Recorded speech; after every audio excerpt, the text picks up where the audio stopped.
Hello, Patrick, Caddie, are you there? We're there. Hello, We're here. Nate. Read you loud and clear. Welcome. How are you both? Doing great. Fantastic. Looking Fantastic. forward to another triptych and listen to your master speech on Wedgwood. I'm very excited, Nate. It is going to be fabulous. Thank you. I hope so. As you can see, I have a lot of tabs at the top of my screen, so hopefully I've got a lot to show. I think this is the most tabs we've had yet, folks. So this is going to be a really great in-depth presentation tonight. I hope so. I'm going to start with a little bit of history and then move on to some eye candy for everybody. That sounds peachy. Do we have anyone with us yet? We've got lots of folks in the chat tonight. Peterson is here. Sam Doyen. Brian Hance from Chicagoland area. Chad. Carrie is joining in. Helen, New England Thrifter. Patrick, who else are you seeing in the chat? Looks like we've got Gina Marie's joining us. Got Beth from Old Stuff Beth, Texas. Julia from Perfecting Pearls. Kat from Calypso Antiques. Cheryl Ross. Another Chicagoland. Debbie from Chicago is here. Lynn from Lynn Vogel. Quite a few all joining in. Looking forward to a Wedgwood discussion. Thanks for coming, everybody. I really appreciate it. And Angela's just tuning in.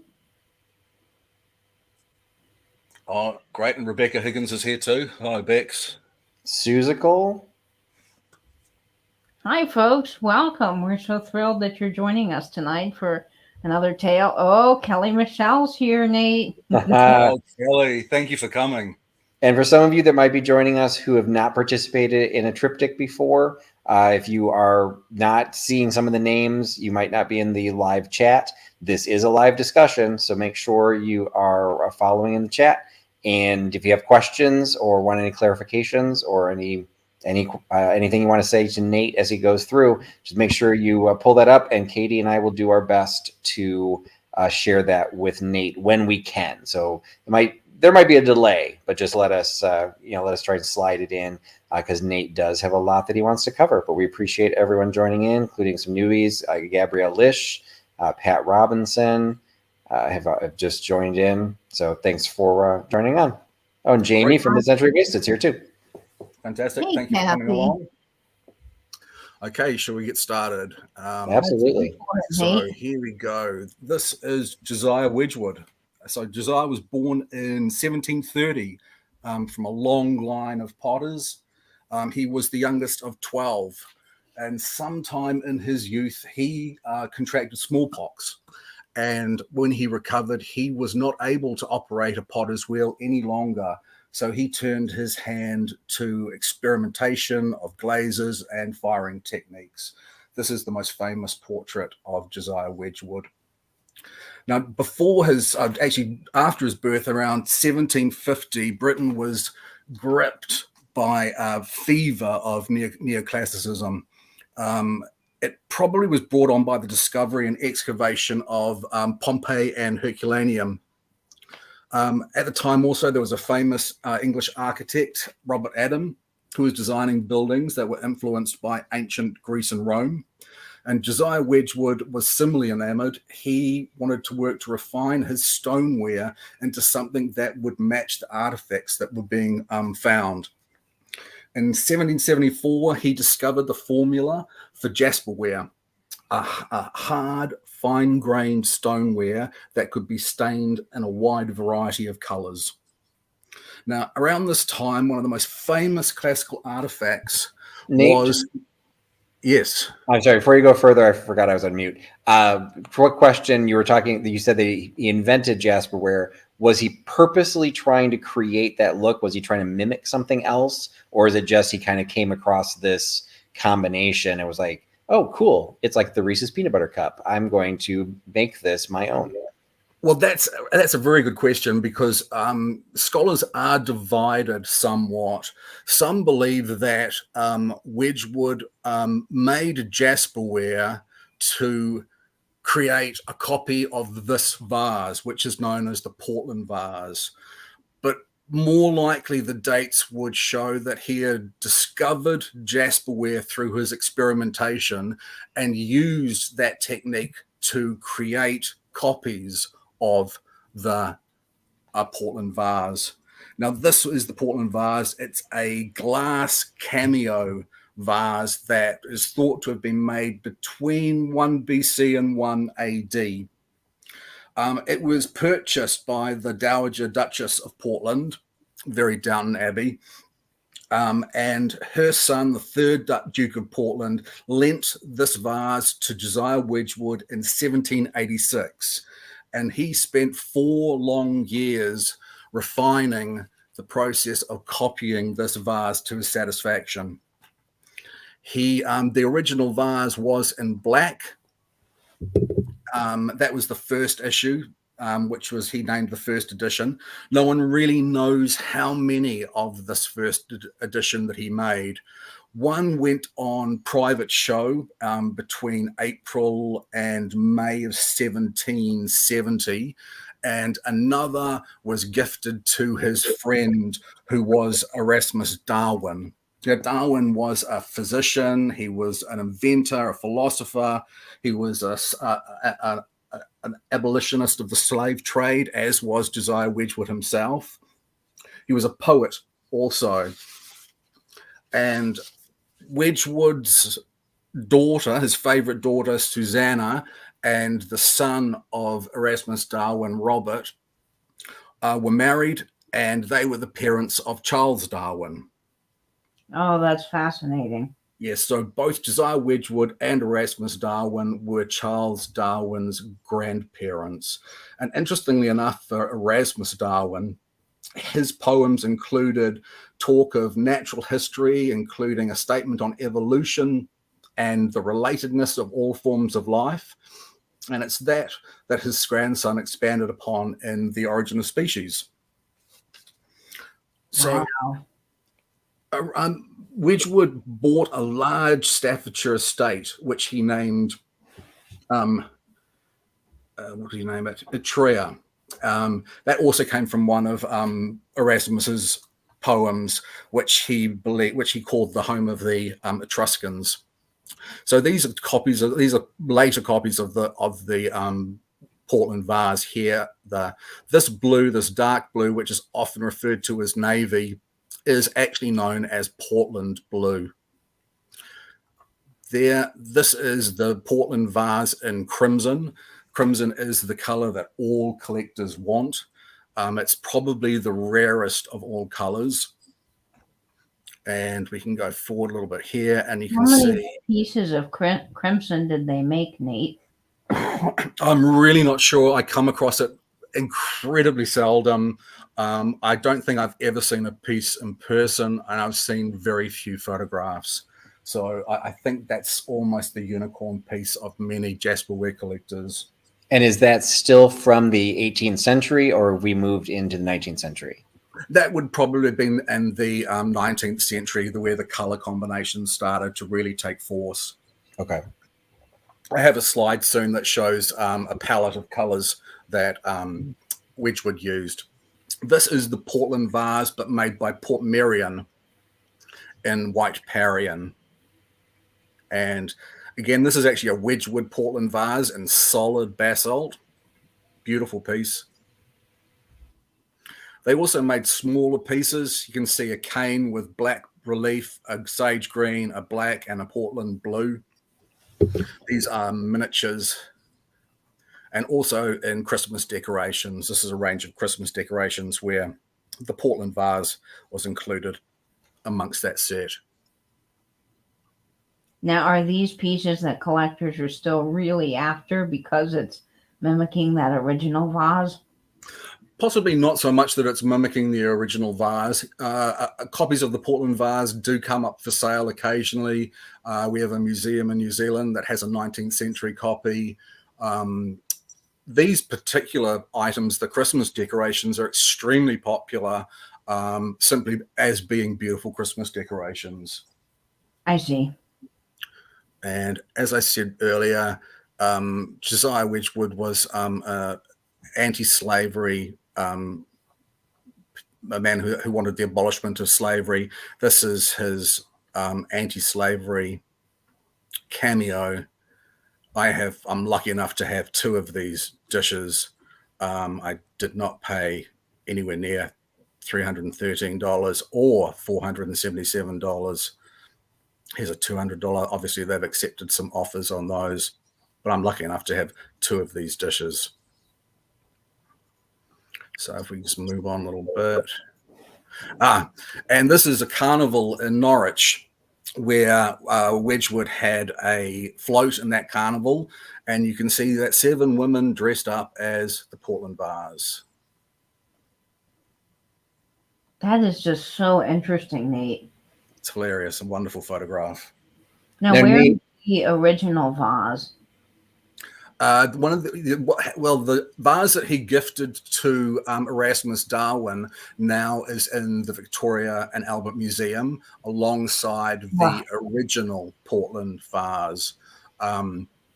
There are, as I say, we don't know how many of the first edition were actually made, but there was certainly a large enough run of them afterwards.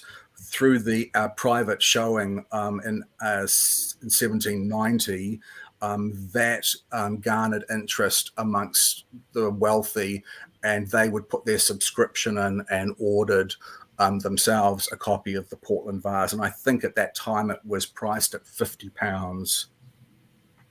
Wow. I love that Victorian Albert Museum. Now, Nate, wonderful. Sorry, Nate, several questions or several comments are coming into the chat specifically regarding the colors and the different color combinations. So you were showing them tied to the Portland vase. Will you be going back into the different color combinations, the white on white in particular? Is that something you'll be covering again later? We will be looking at lots of different color ranges, tricolor pieces shortly, which are, again, what the collectors really want in Wedgwood. Excellent. Okay, thank you. Great. So let's move on a little bit. Here is the palette of Wedgwood Jasperware colors. This is the color range. So you can see even in the standard Wedgwood blue, there is enough of a difference amongst many of those palettes.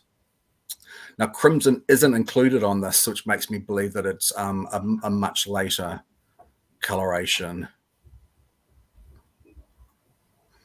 Oh, and then we come to this. Okay, this is for sale here in New Zealand.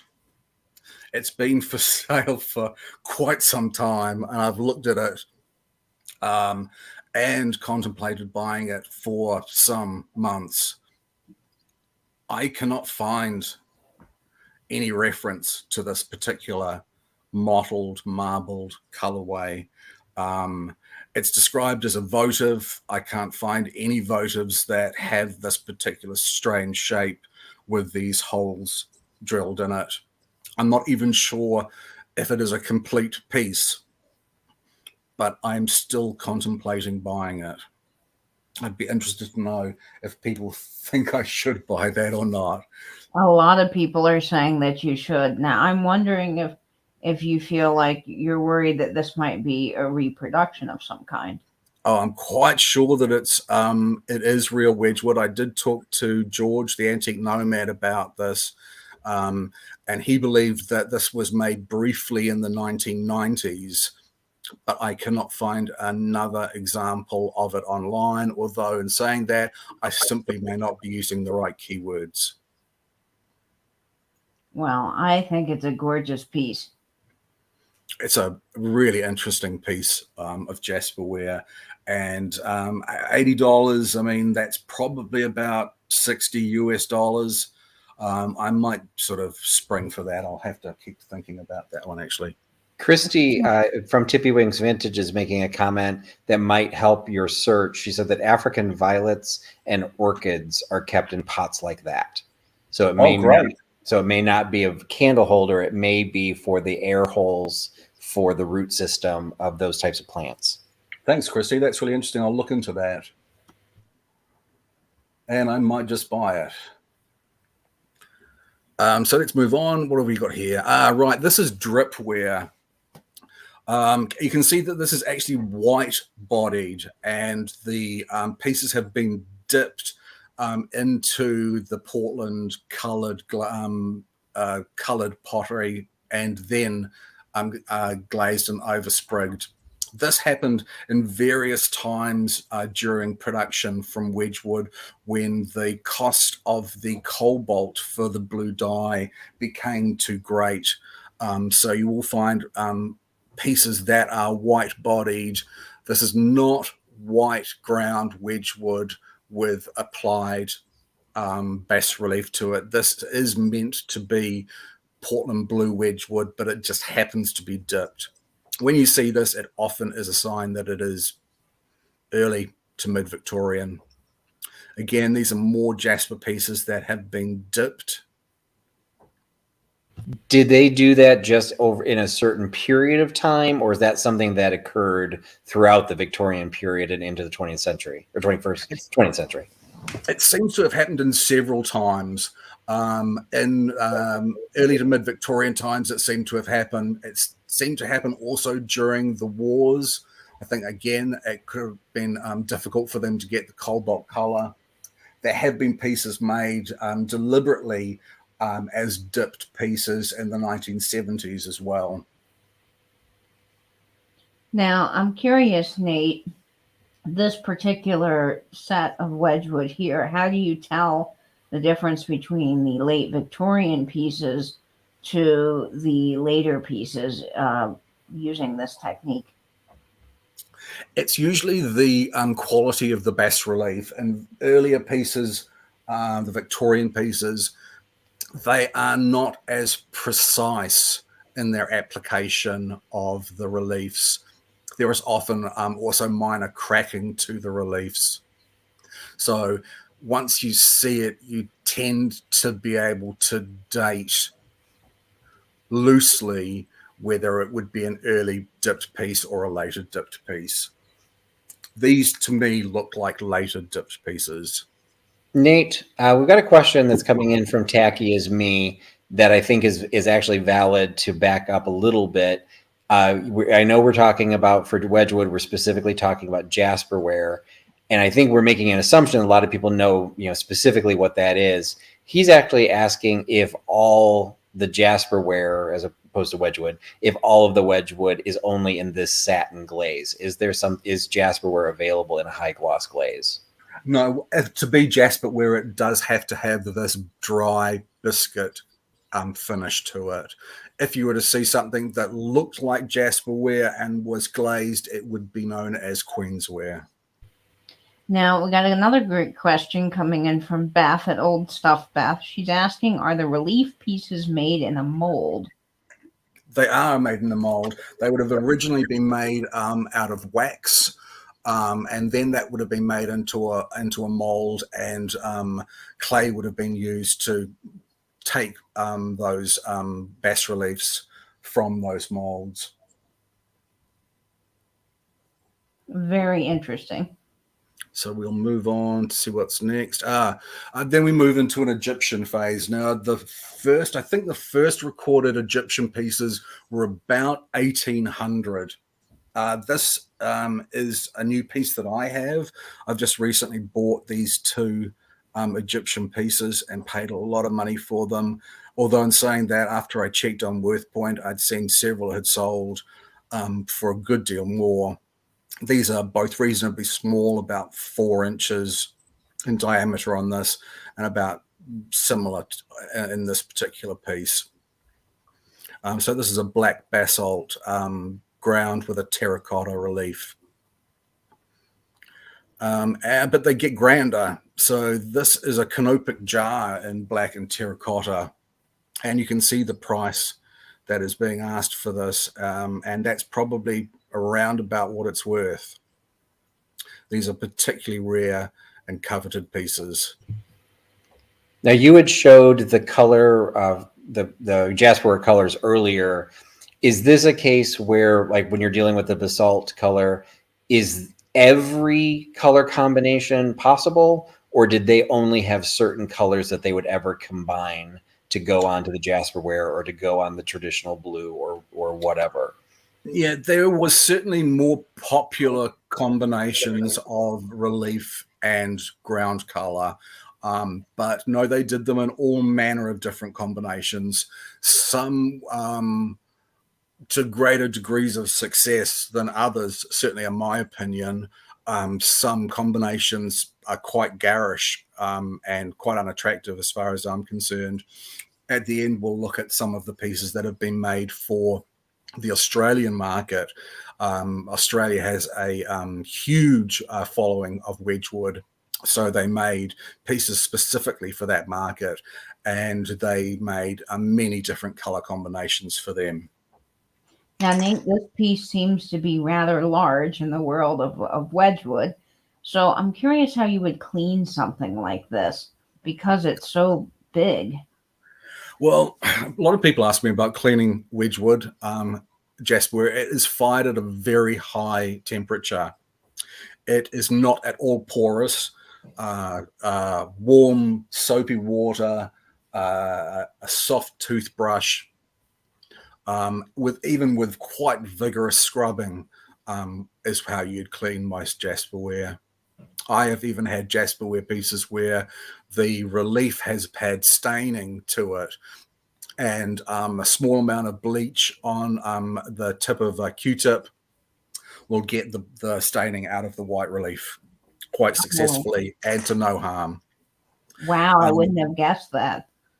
Also, in a couple of my boxed pieces, the original pamphlet from Wedgwood talked about different dishwashing machines and dishwashing powder products that you could use to wash your Jasperware. So it is robust enough to go into a dishwasher. Wow, I would not have guessed that. No.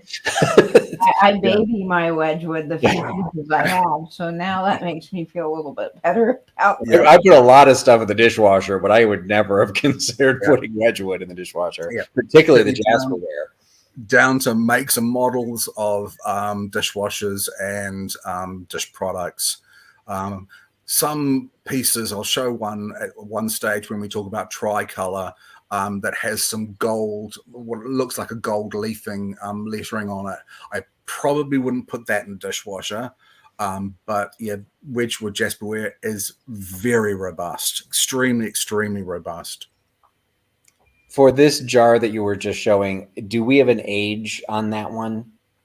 Let's see what they say about it. It's a limited edition of 500, which I'm not surprised about. So Wedgwood made, so we're talking about circa, this is 1978. Okay. Because one of the questions that's or comments that are popping up in the chat is the design of some of those bas reliefs. I think it was Gabrielle mentioned that they were looking Roman, and I think Daniel was mentioning that this particular piece, was kind of the Egyptian. Is there did the styles of the appliques that they put onto it change over the couple hundred years that they've been doing this, or is there a specific style of design that they always used? Well, there's the standard sort of Grecian and Roman designs have always been popular and have always been produced. Then ranges like this with the Egyptian motifs had started, as I said, at about 1800 and are produced possibly even today, but in reasonably small numbers. There are also modern pieces. The slavery piece, again, was another piece that was different. There are Zodiac pieces themed from the Chinese and European Zodiacs. There are also flower motifs. There are a lot of those in the wares that were made specifically for the Australian market. Okay, excellent. Thank you. So here we go. And again, this is another Egyptian piece. This is actually terracotta on Primrose. I might be almost inclined to say that that could be terracotta on Kane. It's quite difficult to tell with the degrees of photography that people use, but this is quite a beautiful piece. And again, over 1,000. Just a little bit, Nate, about the difference between Primrose and Kane, because they are very similar colors. They're extremely similar. Primrose is more of a lemony yellow, and Kane is more of an egg yolk yellow, is probably the best way that I could describe that. There are pieces of Jasperware with the Primrose ground. It was really popular between 76 and 82, I think it was. And all pieces made within that particular period were a primrose ground with a prunus blossom bas relief. Oh, fantastic. This is a stunner. This is a particularly beautiful piece. Particularly beautiful. We move on. Again, this is another basalt piece with the Egyptian in terracotta. That seems like a reasonable price for that too. I wonder how big that particular is. That's 21 centimeters in diameter, so I don't think that's a bad deal at all. So here is the white canopic jar with the terracotta. That's not nearly as stunning. Sorry. Yeah, it's interesting, isn't it? It's different. It is different. I think they could look quite beautiful next to each other. But I'm quite a fan of the white ground. So I do like this piece. I think it looks particularly nice with the terracotta bas relief. But this is actually, sorry, Nate, there's actually a question that came in that's a perfect timing for this. KCATX is asking if it's the color that makes an item more desirable and or valuable, or is it the applique or the design that's being put onto it? It is a mixture of size, design of the piece, and the colorway. So something in a crimson red that's quite small could be and would be well more expensive than a larger piece that would be in the plain Wedgwood blue with white bas relief. It's a sort of big sliding scale of many things to decide on the price and the collectability of a certain item. And I'm being overruled. There are many, many people who like and prefer the white. So right. I do think if you had the white next to the other piece you just showed, it would really, pair well together. What's interesting for this particular piece is not only have they used the Egyptian motifs in bas relief, they have used the Zodiac signs around the piece as well. You can see here we've got Libra and Sagittarius in the middle band. Go Libra. This might be something you'll be covering coming up. So if you are, just you can wait and answer the question. But I just know from the handful of times that I've dealt with Wedgwood in this case of reselling it, because I do not collect the Jasperware, I've found it difficult to date it. And so those, because it was a limited edition, seem to be a little bit more specific. Does the age of a piece necessarily have a huge impact on its price, or is it again just a sliding scale? But or if the two pieces are identically designed, is necessarily the older one more valuable, or are they both about the same? They would probably both be about the same. Perhaps an antique piece might be more desirable than the almost identical, more modern piece. Dating Jasperware is very difficult. The marks are inconsistent. Before about 1800, the mark would be Wedgwood, and that would usually be accompanied by potter's markings and a single letter. From about 1860 to 1929, I think, there was a 3-letter mark that represents the month, the potter, and the year. And the year code started mid-alphabet in 1860 with O, and went then to obviously through the alphabet, and then returned to A, and then on to Z. So there's for that particular run of time, it was possible to have pieces that had the same year marking on them. And this is going to stretch my mind. 1891, I think, through to about 1908, the marks were Wedgwood and England that was separated. From 1908 to 1969, the marks were Wedgwood and Made in England separated, or Wedgwood England on smaller objects like thimbles and things like that. In 1929, the typeface of Wedgwood was changed to the sans serif font. And from 1970 up until now, the mark is Wedgwood Made in England as a single stamp. Interesting. Now, I'm sure you'll cover this a little bit, Nate, but Wedgwood is not spelled with an E, is it? No, Wedgwood is not spelt with an E. If you find a piece of Wedgwood that's spelt with an E, it's not a piece of Wedgwood. Now, Carrie's got a good question coming in. She's saying, so would the black and orange combo or the white and terracotta one be more valuable with all the other variables being the same? Yes, probably. They probably would have about the same value. Although the markets that Jasperware usually finds itself into, especially when it's not new, is almost always an auction market. So the value that any piece would attain would be up to the winning bidder and, of course, the underbidder. Nate, can we circle back to your comment? You were being very specific, and thank you for that, on the way they were marked. And there's a question that has come in from Carol McSee, and I just want to make sure that we're all on the same page. You were saying that these pieces were marked even in the 1800s before some of the markings were required for export. Was Wedgwood, was there a period of time that Wedgwood was ever not marked with the maker's market? Yeah, most certainly. Prior to 1860, there would have been a lot of pieces that were unmarked.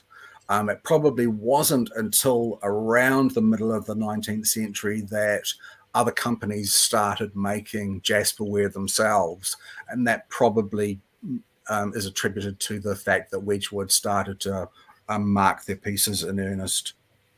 Now, how hard is it to find some of these unmarked pieces? And if you do find them, can you always be sure that they're Wedgwood, or are there other companies making pieces that are not marked? No, well, I've seen Adams Tunstall pieces that were unmarked. Adams made Jasperware also, but after a while of looking at Wedgwood and handling Wedgwood Jasperware, Adams is heavier for the size of the piece, almost always. So by picking up, after a little experience, by picking up a piece, you just know that it feels too heavy for its size. Also, after a little bit more of experience with it, you get to know the bas relief so well that you could see an Adams Tunstall piece and simply know that they weren't the Wedgwood bas reliefs, even though they are incredibly similar. And we'll show a few slides of some Adams pieces that, to a novice or a new collector, would immediately be thought of as being Jasperware by Wedgwood. Fabulous. Thanks. So this is a black basalt plaque. Plaques tend to do very well in the marketplace. And this is a reasonably good price, I thought, until I saw the condition report, which said no major chips, cracks, or repairs. I find that a very sort of a disturbing statement to say no major chips, cracks, or repairs. So I wouldn't buy that at all. Here's another plaque, this with a gold finish. Wow, and I would imagine that gold is something they didn't do a lot of. Doesn't come up very often. I'm really unsure why this is so cheap. Let's have a look at what the... It's small. It's 4 inches square. That's probably why it's actually a reasonably inexpensive piece. And it has some rubbing to the gold, which might turn a lot of collectors off. Now, one of the things that, just zipping through that description really quickly, it said that it was marked Wedgwood on the back and on the front. Is that because it's a plaque? Is that, because that's not common, is it? Wedgwood on the bottom right corner. No, that's not particularly common. I wonder if we can get a... There we go. There's the stamp there. That is reasonably unusual to have a piece that's actually stamped on the front. I'm not sure why that would have happened. Yeah, that's most unusual. Now, some of these cooler pieces that you're showing based on these descriptions, they're specifically saying they're limited editions, and the back is saying the same thing. How often are they doing limited editions versus they're just putting out a production series of pieces? A lot of the Egyptian range was in limited editions. Many of the larger, more ornate pieces were limited editions of 200 or 300. This, as far as editions go, is 3,000, is a bit larger. But yeah, Wedgwood was extremely popular, so they catered to the demand and would make a lot of pieces and a lot of limited edition pieces. There's nothing like the words limited edition to pique the interest of a collector. Would they issue more than one limited edition piece per year? I would assume they'd almost have to. Yeah, probably, yeah, most likely they would, especially possibly in a range. So in one year, they might do several limited edition ranges of Egyptian themed pieces. So let's move on to our next. This is very rare, this particular piece. The Sphinx.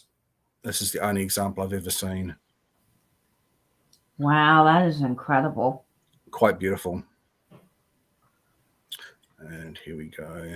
And this is an early piece. This is from the beginning of when they were making Egyptian themed pieces. This is early 19th century. I've seen a couple of these teapots, and they're all dated between about 1800 and 1810. Now, are these teapots something that people would actually be using, or are they just more decorative? I would imagine that this would be decorative, although there would be absolutely nothing to stop you using this as a teapot. As I said, it's fired to an extremely high temperature. They are not porous in any way. So most certainly, there are Wedgwood pieces, milk jugs or cream jugs and sugar bowls that are actually glazed inside. Not that that is particularly necessary, but I think that that was probably a reaction to the market to really enforce the fact that these pieces could be used. Great, Nate. Now, really quick, you had the Sphinx, which has been very popular, the one right before this. That photo that was taken, you can see in the background, is the original packaging, the That's box. Right. Does the existence of the box have a significant impact on the value of a purchase like this? You know, it can do. Like anything, collectors do like a box, but a piece like this is going to be displayed and a box is just going to sit into a cupboard. So I'm not sure if it has a huge impact on the actual price. Excuse me, I'm getting a little bit hoarse. Very good question, Patrick. Excuse me. And then I also wanted to underscore, so this teapot, you said it's early 19th century, so that would not have been marked? Quite possibly not. Okay. Quite possibly not, but it screams Wedgwood. It really does. Yeah, I agree. Now, this might be a silly question, Nate, but No how do they actually get the reliefs onto the piece? I know you said they're molded. They would have a production line, mainly women, who would have a sort of a non-stick tray with them with the still damp bas reliefs sitting on them, and they would simply be applied by hand. Wow. Yep. That must take some skill because they're all perfect. Yep, most certainly. They had great quality control, though. So there would be little that would get out into the market that really wasn't perfect. And are those unperfect ones more desirable because they're a mistake? No, I wouldn't consider that at all. And I'm sorry, because I don't think what Katie's asked was a silly question at all, because now you've got me intrigued. So you were talking about when it was dipped. Is Jasperware itself white and then the color is applied, or is this terracotta piece terracotta throughout? Like if you broke off the spout, would you see terracotta through?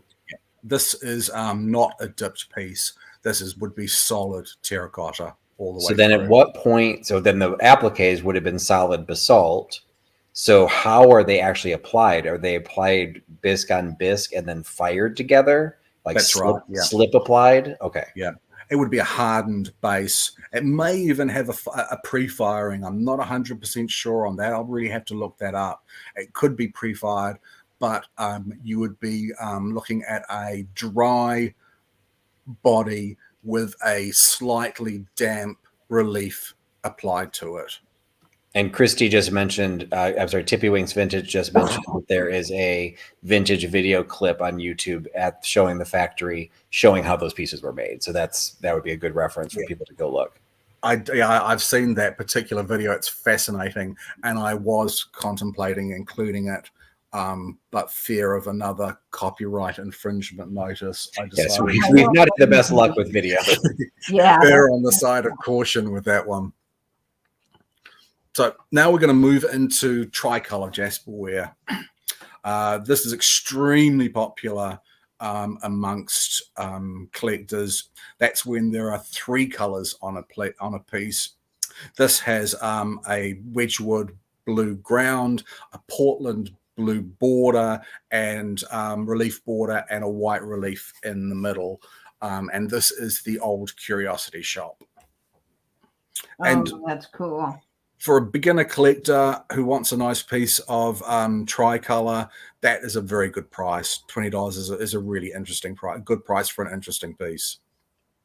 Now, you might have mentioned this, but what is the difference in the blues?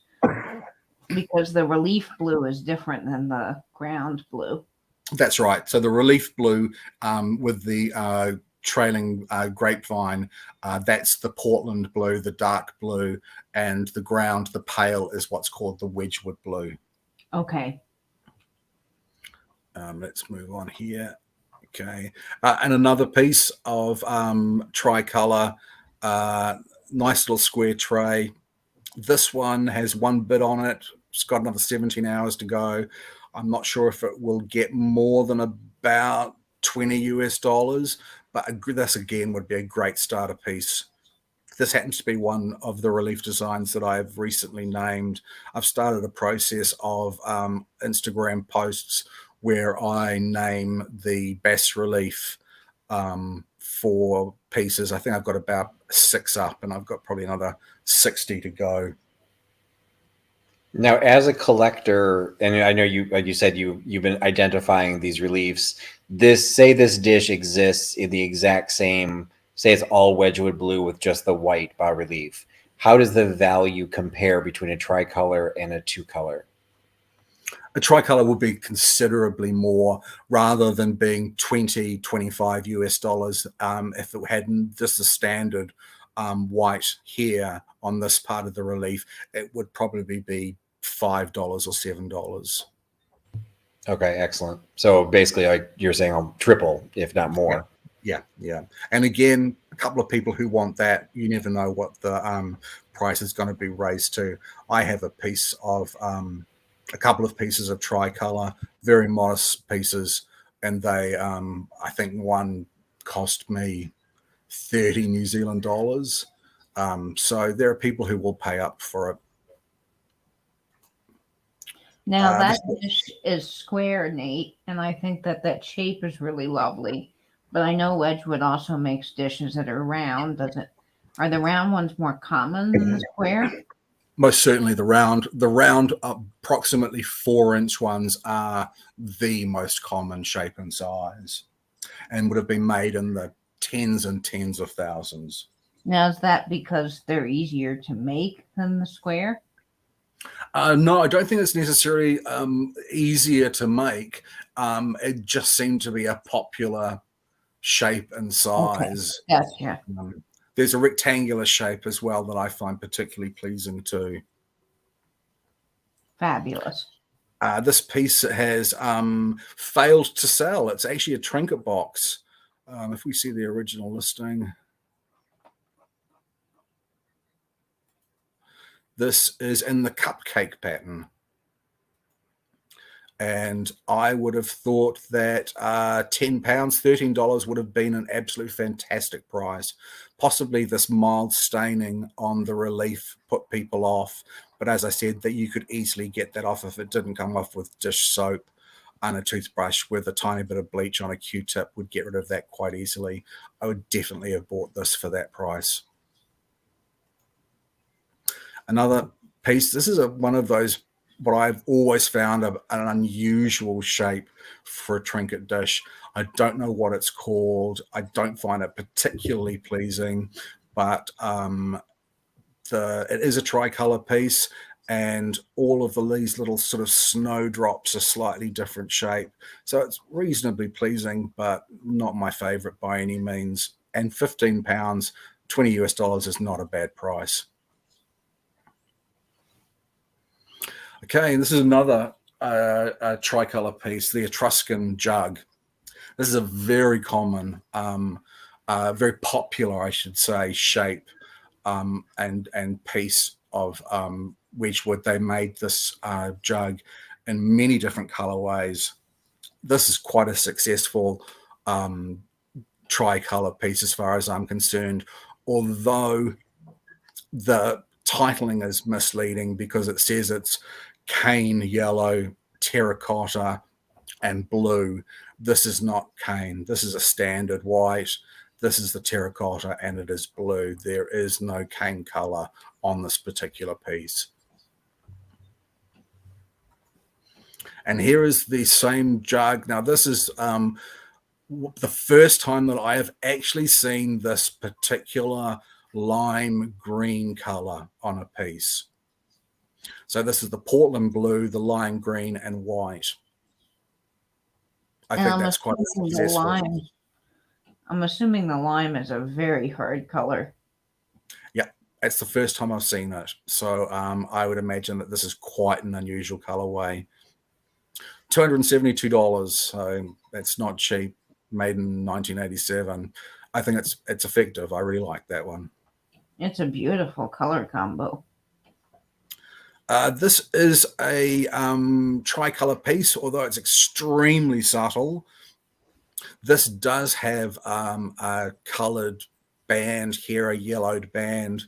So this is a tricolor piece, even though it might be missed by collectors if they just didn't pay enough attention. This shows some kiln damage. These splits happened during firing, unfortunately. And you can see that this is actually a glazed, internally glazed piece. Now, is that something that is a little bit less collectible because of the kiln splits? Does that make someone not want it? I certainly wouldn't particularly want it, to be honest. Although, as I say, it is such a subtle tricolor piece. They don't even call it a tricolor piece, so maybe they don't realize that it is, but it most certainly is a tricolor piece. Very, very subtle. Just lovely. Here's the same Etruscan jug in terracotta on Primrose. Excuse me.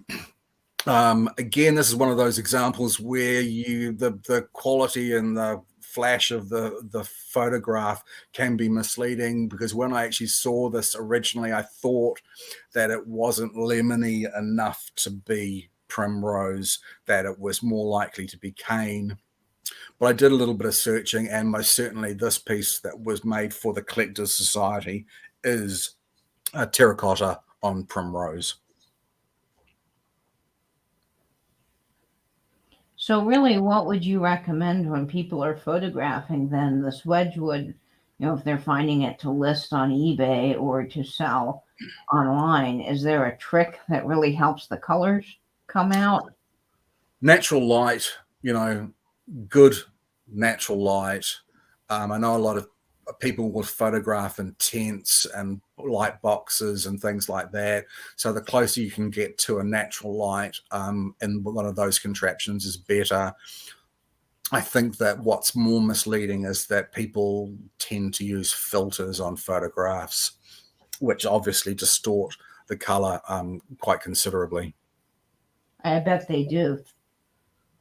But that's a really striking piece. I really quite like that. And this is the primrose yellow here with the prunus blossom. I put this here just so you can see the two next to each other. Excuse me. At how different that this is, in fact, exactly the same ground color, but it is looks extremely different just due to the quality of the photographs. That is really interesting. So here we go. And what do we move on to? And here is the same prunus jar. It's the primrose yellow. Again, it looks more washed out than the other picture, but this has the red prunus blossom. This, I think, is a particularly successful combination. This is the sort of piece I'd absolutely love to own myself. Very, very striking piece. Now this is diceware. This is made in 1978, so these are limited edition runs, and these are dipped pieces also. The original diceware was from about the beginning of the 19th century. It's referred to as diceware because of these sort of square checkerboard style patterns on them. This particular range, diceware, has always been popular amongst collectors. I think this was made in a series of about 300, if I'm right. I'm not 100% sure. 500. I find this particularly attractive. And it's got a bid on it at $484. That is just stunning. Yep, now it's referencing the museum series. Is that something that was tied to diceware, or did they do a museum? What made it a museum series? What did that mean? I'm not really sure. I'm not particularly familiar with that term. I've got more diceware coming up, so we'll see if they've actually branded it with this museum series as well. It's called the museum series here, after an original 18th century. It's an 18th century, not an early 19th century. Dan, Techie as me just made the comment they had no idea there was such a variety in Wedgwood.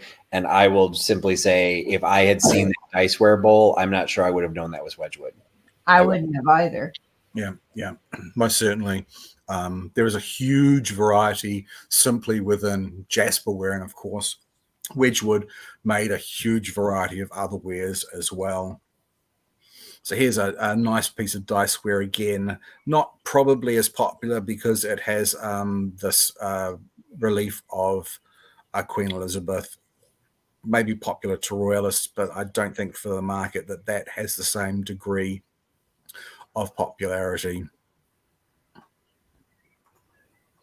This is a beautiful piece of dice. I'm sorry, can we go? Oh, okay. Well, I want to see this one again, but can we go back to the Queen Elizabeth one? So for this one, the three colors, what I'm trying to understand is that green Jasperware. That's right. That's the sage green, the Wedgwood blue, and white. So how was that accomplished? Because was this one of those dipped? Is all diceware dipped? This is a dipped piece, yeah. Okay, certainly. I mean, it's beautifully executed. It really is. I love that green rim with the white and the blue. This, I think, is a particularly successful piece. Wow.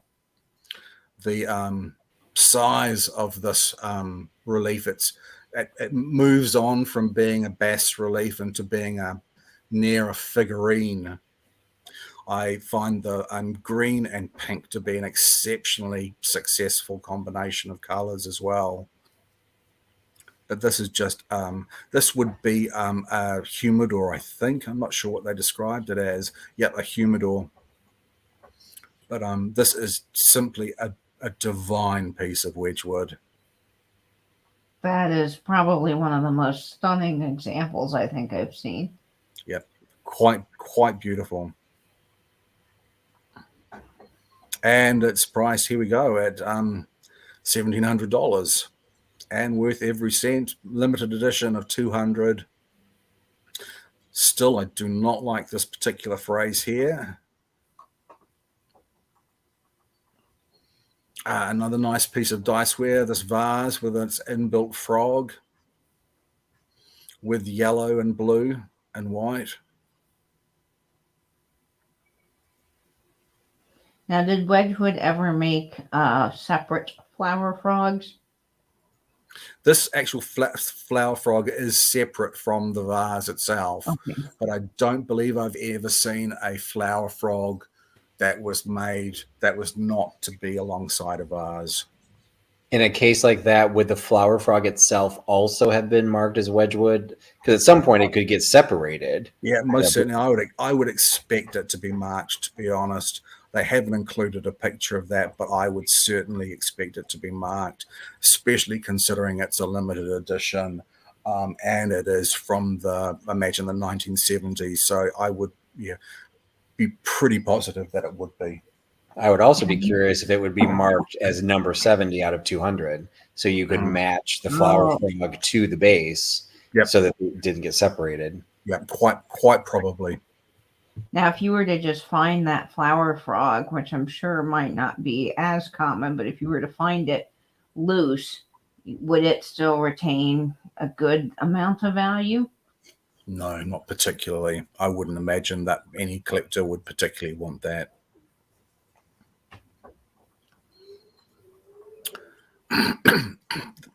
This is another particularly successful piece. I'm not overly enamored with the gold lettering, to be honest. The relief, the bas relief in the center is particularly fine and of a particularly high dimensionality. Again, the purple, this is really lilac, I would say, with the green is a great color combination.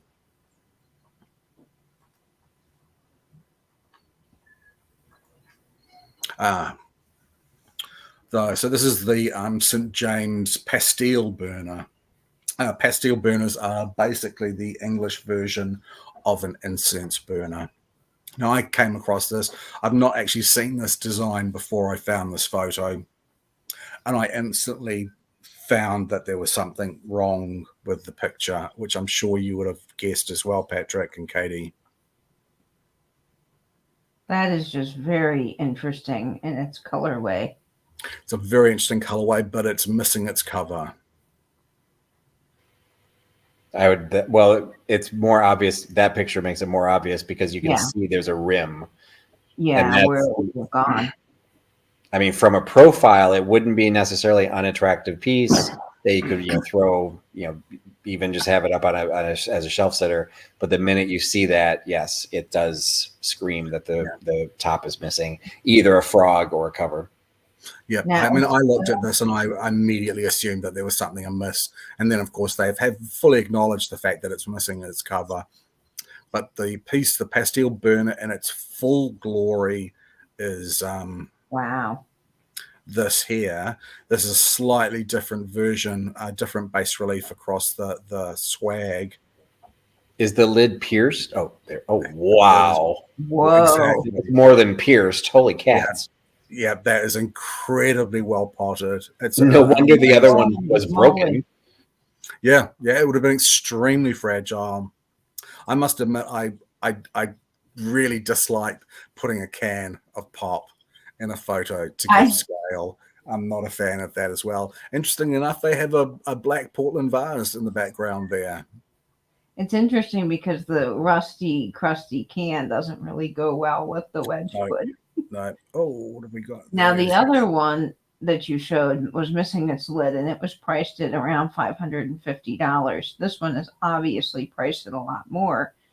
It has a whopping great Ooh. piece of damage there on the foot, and they're still trying to get $1,499 for it. I think that is really hopeful. Now, is this another one were we seeing? Is this a limited edition? What era did this come out in? Is this something? I'm not sure if it is actually a limited edition or not. I don't think so, although it could certainly have been in a run of pieces that was less than some of the editions that have been done when you see them at 2,000 or 3,000. Now, the other piece that was missing its lid, do you feel that that's still a reasonable price for it because it's such an unusual colorway? It's not a bad price for a decorative piece, for a decorative vase, I suppose. But I think that most collectors would rather fork out the big bucks for a truly complete piece. It's a case that you're never going to find the lid without the base. The likelihood that this lid survived and the base broke, what were you doing? So, like, if you have the base, there is no loose lid hanging around somewhere that someone's going to be able to sell to you. Yeah, exactly. This is I think, a particularly beautiful example of the St. James burner. So, what do we go on to? This is interesting. A piece made for the American market. The Bicentennial Plate. This is quite a handsome piece of Jasperware. They call it tricolor, 5-color, which really isn't truly right. This is a 4-color piece. It has the Wedgwood blue, the white. Oh, and maybe I'm wrong. We've got Wedgwood blue, we've got white, we've got green, and we've got yellow. So those are the 4 colors. They are counting this gold lettering as a 5th color, which I don't think is probably legit to call that a true 5-color piece. I'm not sure. I wonder how many of these were actually made. Does it say given an edition number?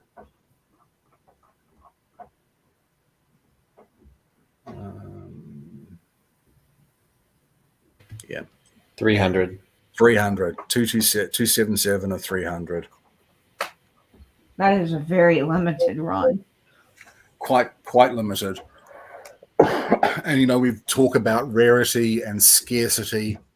And then there's sort of market scarcity. I mean, it might have a run of 300 or 3,000, which if it was 3,000, you might think, well, that's not really scarce. But if there are 100,000 people wanting to get it, that gives it market scarcity. This I've included in a section when tricolor isn't all that successful. This particular pink with the sage green, I think, is not a successful color combination at all. This is a tea caddy. There's a pair of them, Princess Diana and Prince Charles. I really don't like this at all. I find it a little nauseating, this particular color combination. There was a Prince Charles.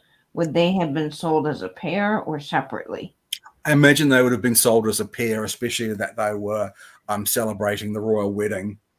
Okay. This particular person is only selling the Diana piece. I've got the Charles piece next, or the one after, and interesting, it shows the degree of photography that makes the colors look very different. Still not a very successful match, but very different. This is another piece that it's a beautiful and grand piece, but I'm not sure if the sage green and the Wedgwood blue go particularly well together. I have to say that would not be my favorite color combo that I've seen. And this is the Prince Charles. tea caddy. It's in exactly the same range, but this is what the difference in photography will get between the two. Wow. Those two are exactly the same color, but I think this has got some serious filters happening on this particular image, because I think that this is probably a bit closer to the true color range. Yeah, that looks extremely emerald in that photo. Yeah. I do not like this particular combination at all. And this is called a tricolor as well. This is not a tricolor. This is a blue and white rondelle, whatever you call it, that's been applied to a piece of glass. Not tricolor, even remotely. And this is probably where I think that tricolor is at its absolute best. These are the dancing hours. This is a plaque. Collectors particularly like plaques. And this is a sage green. And I think that's a terracotta. Again, it's hard to tell with the photography. But this I find particularly beautiful. Now, you say collectors like plaques. Is that legit? Like, literally, is there just a hole on the back to be able to hang that on a wall, or was that to be applied to a wooden piece of furniture, or were these standalone? They have been applied to furniture. I've seen most commonly that they are framed in such a way. See, this has been framed at some stage where it would have been glued to a wider open frame. Okay. Oh, interesting. It is a beautiful piece of Wedgwood. Because something like that would be hard to display on its own for that price. You'd have to just find a really. It's so long. You'd have to find either a really big stand or two little stands to be able to hold it up. And I think it wouldn't showcase it very well. Well, it is 10 inches long, so perhaps not as long as you might think it is. Now, I'm curious, Nate, about the relief on this one, because one of the things that I found interesting when I first started looking at Wedgwood is I always thought that relief was very similar to like a holly berry. But I think you were telling me something about that it's actually different. So are those laurel leaves? Now, that's interesting. This one is... I'm not 100% sure. The holly berry ones are almost always put on the Christmas plates and mugs. I think this is a laurel. I'm not 100% sure. I'll have to really go and check on that, to be honest.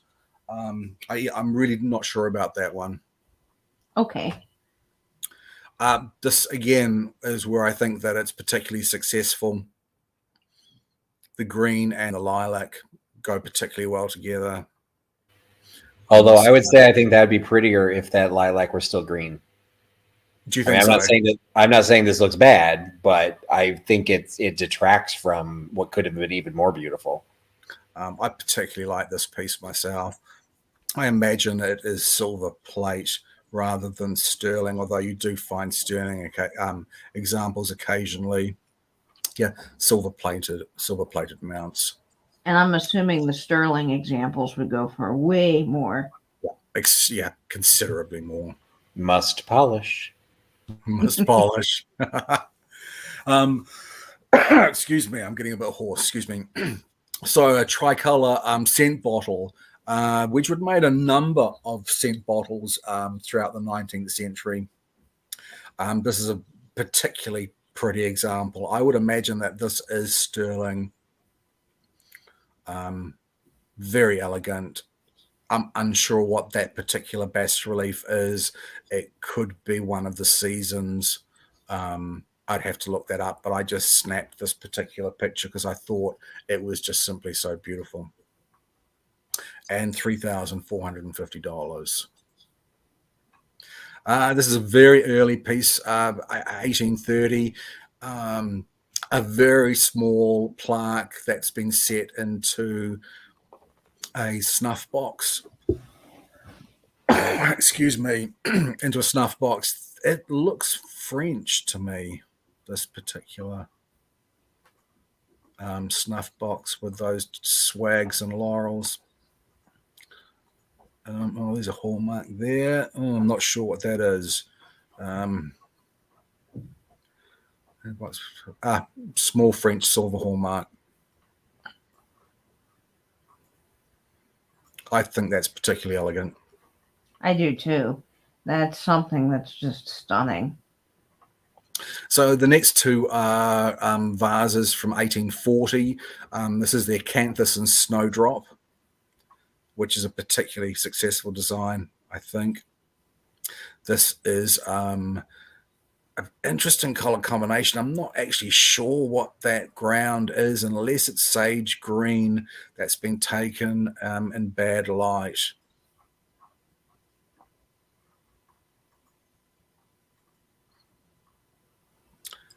The acanthus leaves almost look a puce color. Not sure about that one, but it's certainly very pretty. And here's another one in blue and taupe and white. Now, Nate, because Wedgwood was manufactured in England, are you finding that a lot of the Wedgwood that's coming up for sale that's a bit more harder to find is coming from England directly on eBay, or are you finding some of it in the United States? Almost all of it that I look at online is either from England or from Australia. Interesting. As I said, there is a huge collector market in Australia. Now, I bought this particular lot up only because I found it a really nice lot. It's got no bids on it. It's only really been listed a while ago, so I'm hoping that this would actually sell.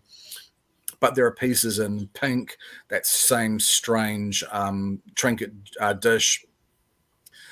There is a pink dish with an architectural scene on it, which makes it a little bit more interesting and less common than the Grecian pieces.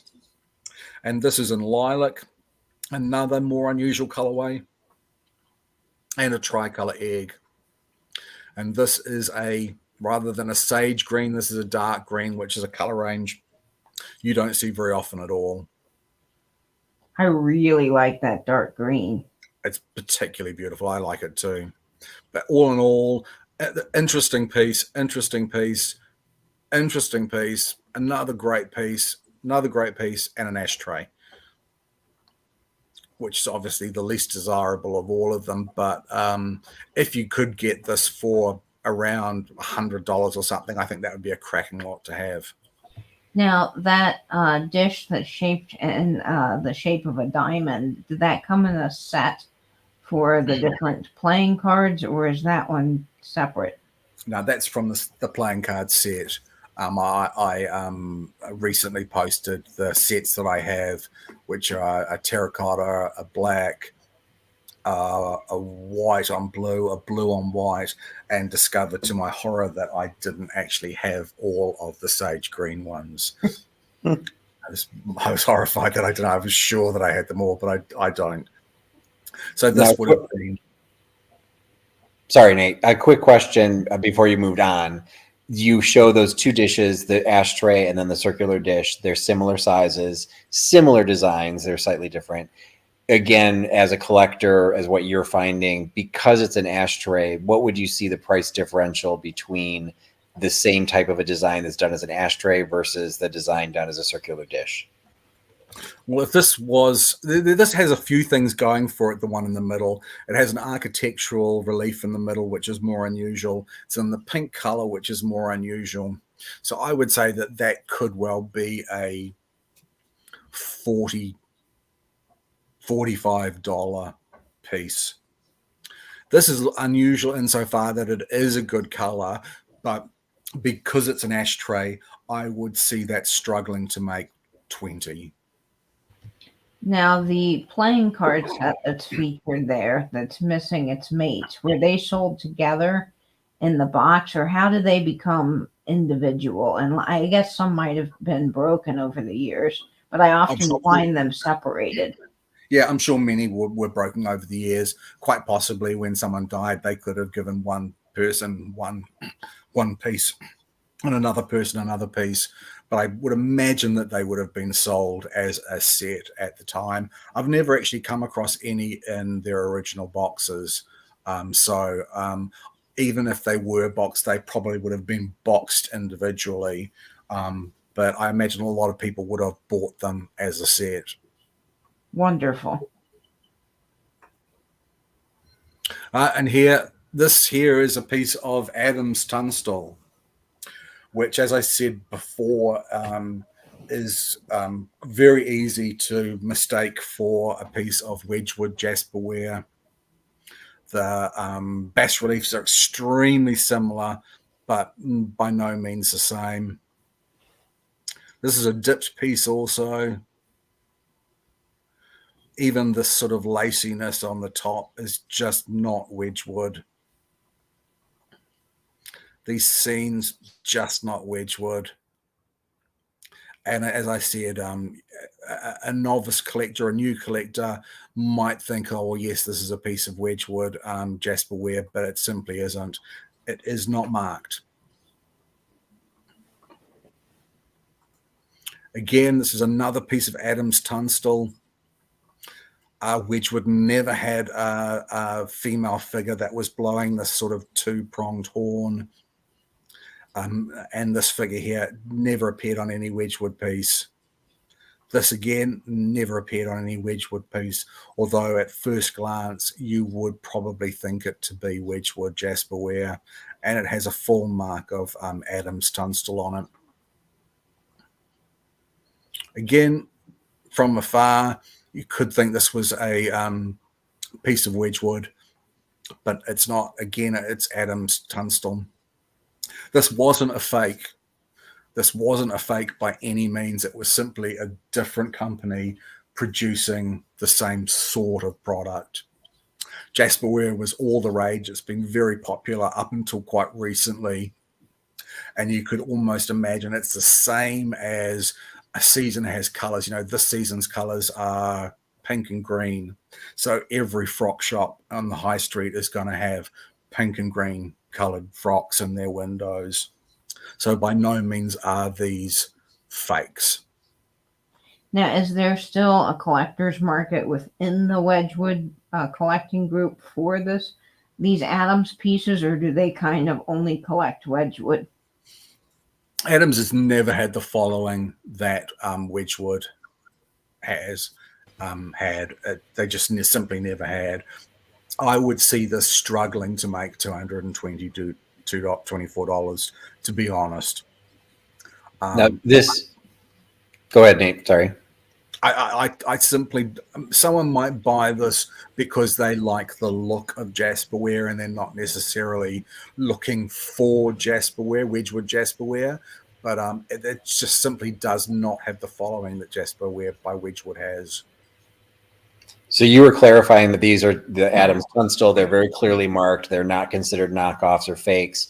There was a question very early in the discussion that we were waiting to see if you were going to cover.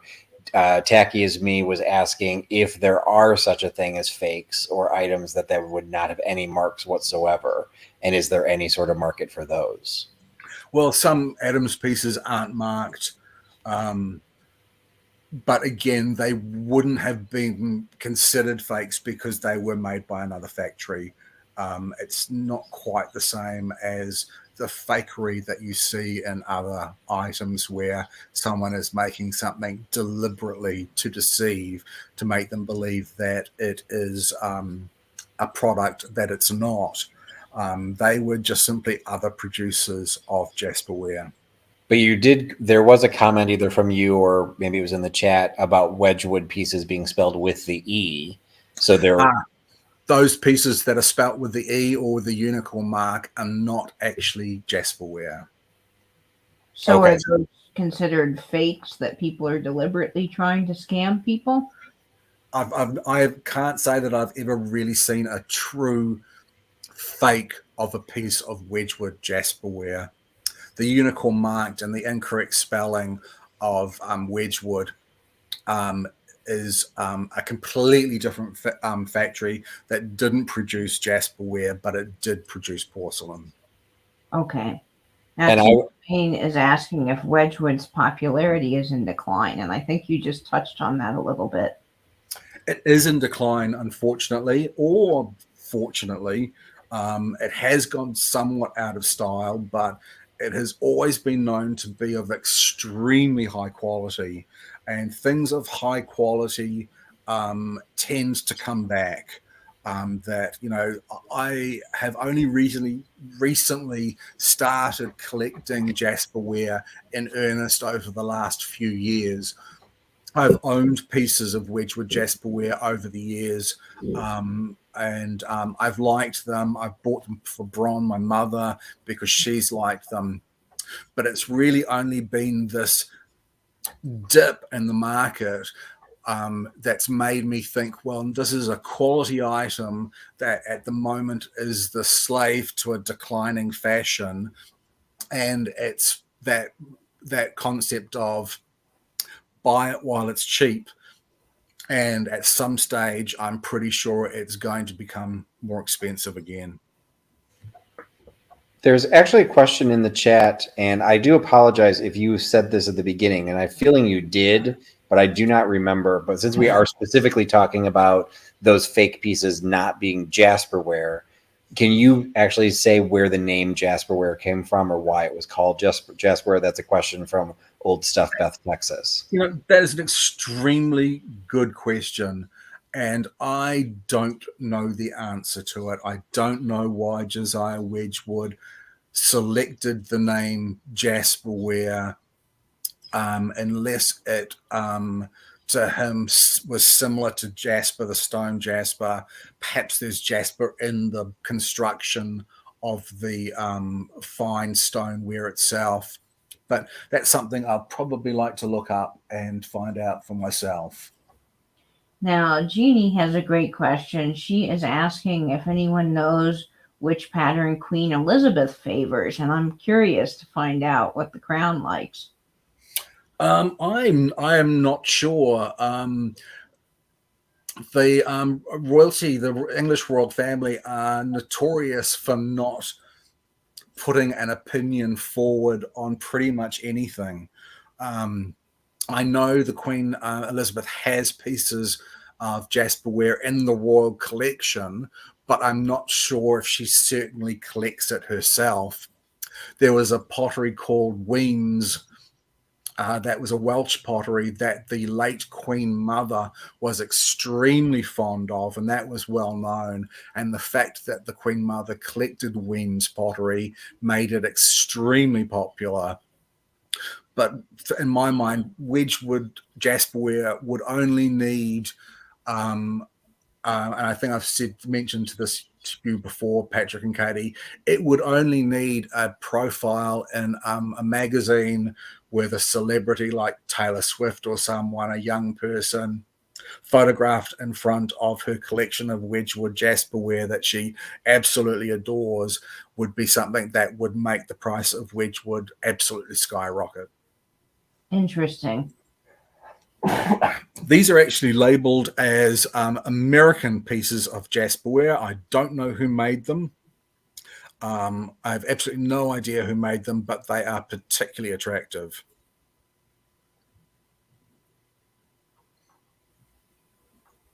And again, this is another type of Jasperware that is not Wedgwood. This is German. This is Schaefer and Vater. And arguably, this is easily as good quality as Wedgwood Jasperware. Their bas reliefs are probably finer and more interesting and more intricate than many pieces, almost all pieces that Jasperware made. There is a strong market for Schaefer and Vater pieces. And these are, if I remember correctly, these are also usually marked, because I've come across the German version of it, and Yes. there is a distinct look to them, but I think in almost every case it is marked, so it's not trying to say it's Wedgwood. It's got the look. I've come across pieces which I'm sure are Schaefer and Vater, but are not marked. But as you say, there is such a strong and certain look to Schaefer and Vater pieces. that you it's not difficult to actually spot and identify them. Personally, I think these are beautiful pieces. Really, really beautiful pieces. They're definitely different in their shape. Also, the dimensionality of the relief is greater. They stick out more from the piece. They're more proud. The modeling is absolutely excellent. Cute pieces with rabbits. Really fine pieces of porcelain. Are these pieces commanding the same high price tag that some of the more rare Wedgwood is? No, they're not. They do command a good price. They have a strong market, but not as strong as a very fine piece of Wedgwood Jasperware. They might well be more popular in Germany. Very cool. And here we come on to it is not Wedgwood. This is not a Wedgwood mark. This mark with the crown. And this is alert. This is not Wedgwood. This was originally made, this Wedgwood and Co. And pieces that ended up with the unicorn mark were made by a company that was set up by a very distant cousin of Josiah Wedgwood. His name was Enoch Wedgwood.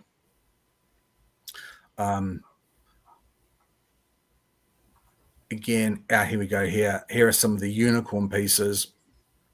Enoch Wedgwood of Tunstall. That's really interesting, Nate.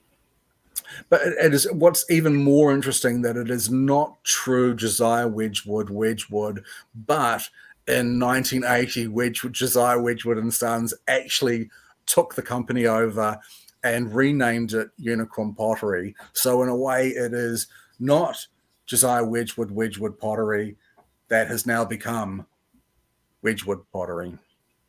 Interesting.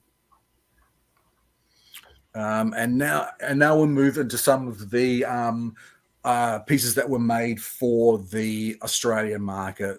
These are all dishes of about 4 inches in diameter. This is Canberra. This is part of the capital cities range. That's Canberra in Australia. Beautiful city. I love Canberra. It's a bit of the butt of jokes of many Australians, Canberra. It was a planned city. That's about 4 hours north of west of Sydney. Beautiful, incredible museums. Really, really friendly people. I love being in Canberra. I'm going to take a stab that a good half the people watching this video they just learned the capital of Australia was Canberra. Yeah. It's a fantastic place. If you ever get a chance to visit Australia, you've got to go to Canberra, whatever any local says to you. And again, these are some of the pieces that were made specifically for the Australian market. This particular vase. And here we get on to a series of plates. And this is where Wedgwood, knowing that the market in Australia was so strong, they were so interested in pieces, they hosted Lord Wedgwood on several occasions to come out and talk to the collectors in conventions. So knowing that they were such loyal supporters, they made really interesting pieces for the market. So this is not a sage green, but a dark green piece with a pink relief on it. And that is it's a type of pea, the Sturt Desert pea. And the Cooktown orchid, that is on Primrose. And also not only was it flora, it was fauna as well, a cockatoo on pink. The Banksia, named after Joseph Banks.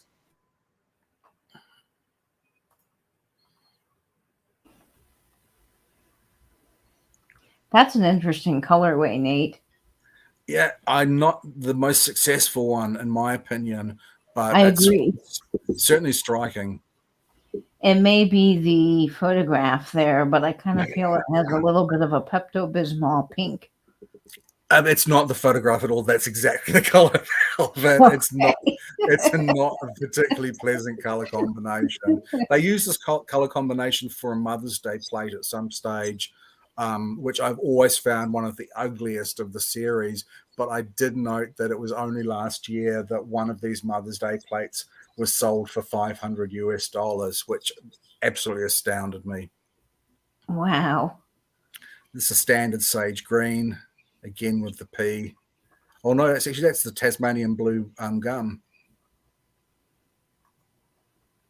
A white piece here, which I think the white and yellow is quite striking. Yeah, that's the wattle flower. That's a kangaroo paw. I actually have this particular dish. I gave it to Bron some time ago, but that's in our family collection of Wedgwood. Now, these that you're showing, these are all fascinating, and I'd be curious if we ever come across them in the United States. Did they only come in the color combinations that you're showing here, or did these designs get replicated in other colorways? You will find them in other colorways. Standardly, you will find them in a Wedgwood blue and white as well, and then you'll get the sort of the fancier color along. So you'll probably more than likely find this in Wedgwood blue and white.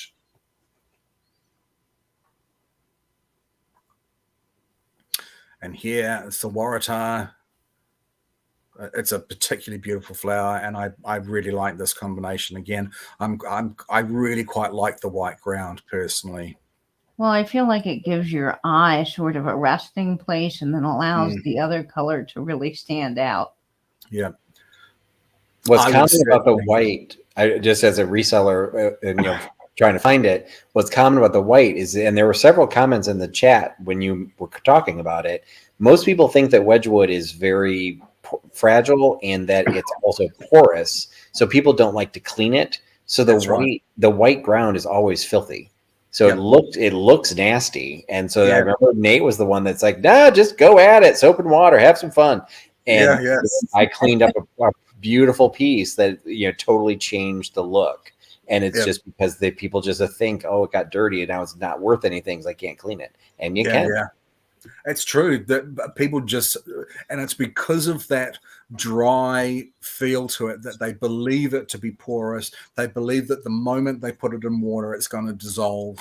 And they do. They get absolutely filthy. And that can be a lucky thing for someone who's buying it, because other people might look at it and say, oh, that's, that is filthy dirty and it can't possibly be rescued by being cleaned or washed. But that's not the truth at all. And again, the emu. This is the lizards on rock. That's the frill-necked lizard. Well, there's my night terrors. Thank you. Yeah. That's a little creature from the Black Lagoon. Yeah, they're scary. Lizard. And as I say, this would have probably almost certainly been done in an exotic color range as well. And the kookaburra. Oh, that's lovely. And this last one is a New Zealand piece. This is the kia, which is a New Zealand native bird, flightless. This also has the relief around the edge. This is a silver fern, which is a strong New Zealand motif. Kias are very interesting and very playful birds. They're flightless, but they can claw themselves up trees and glide. But they're most well known in the snowfields for destroying people's cars. They're so curious. They will fly and they land on cars, and they will pull the rubber sealant from around the windscreen of cars often. really frequently. They're not very smart. If you were to hide behind a rock and make a little squeaking noise, a Kia would walk along and see what it was. And, you know, if you were a hungry Maori way back when, you could have knocked it on the head and put it in your little kitty, your little sack, and made the same noise again. And another one would come along, and then another bird would see that one going on. I wonder where, you know, Fred went, and they would follow it along and get caught and eaten as well. No. A very interesting bird, quite beautiful. Now, here we get to the very end. Thank you for bearing with me all of this time. How long have we been going? An hour and a half. Wow.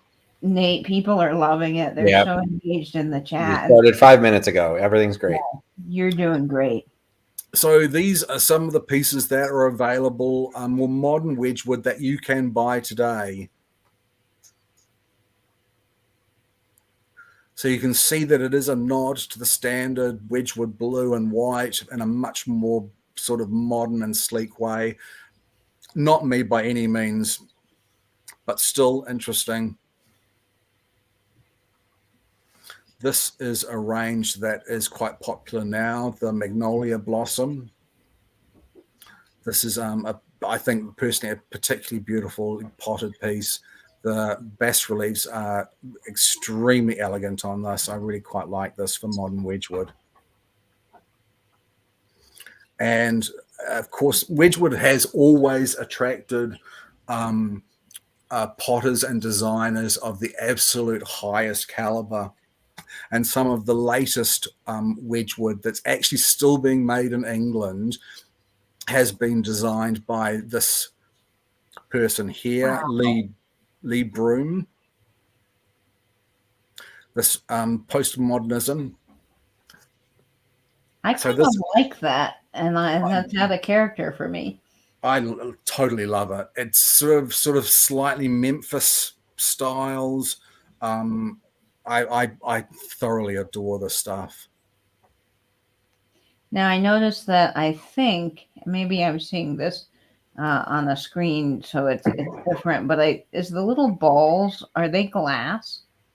I don't know. I think they're highly glazed. They're bright glazed rather than the matte glaze. I like those. Yep. I find these particularly successful. The black and white striping, the shapes, I don't know. I just totally love these.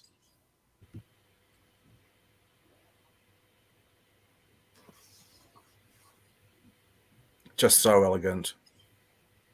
And I think I saw something in this particular post. I can't see it now, but they were exclusively being sold at where was it? At one of their most prestigious department stores. I think it's Harrods that they're being exclusively sold from, and they start, here we go, begins at £7,000 to be exclusively sold at Harrods. Harrods is quite the pricey, upscale, beautiful department store, though.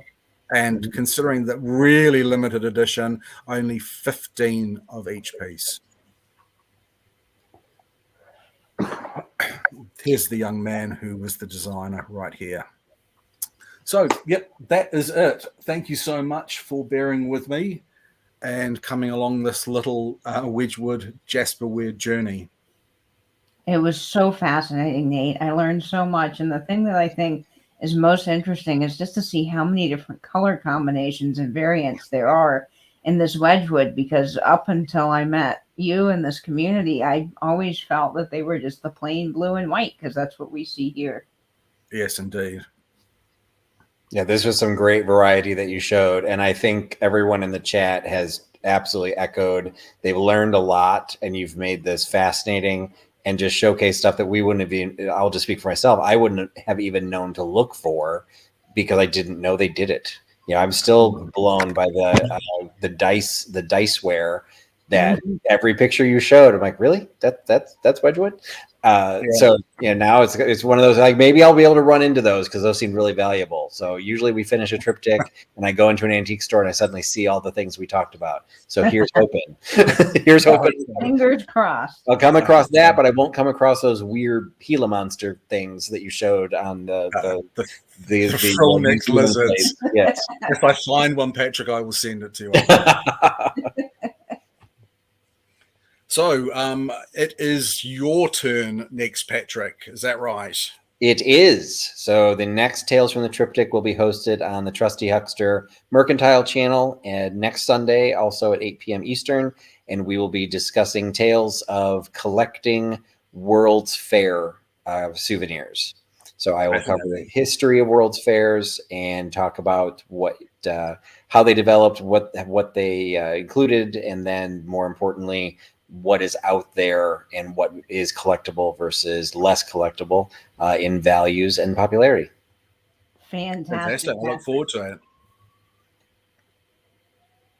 Well, thank you everyone for coming along. I really appreciate you spending this time with me and with Patrick and Caddie.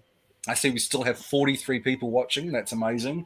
I know it's been a long 1 hour and 41 minutes. So thank you for your attention. Well, thank you guys so much for tuning in. I'm just honored to be a part of this. And Nate, you did a fabulous job with lots of great comments coming in here about this triptych. Thank you so much.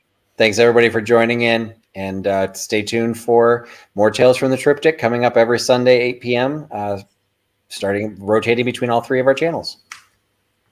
Fantastic. Thank you for coming, everyone, and I hope to see you in a chat soon. Have a wonderful evening. Bye, friends. Bye, everyone.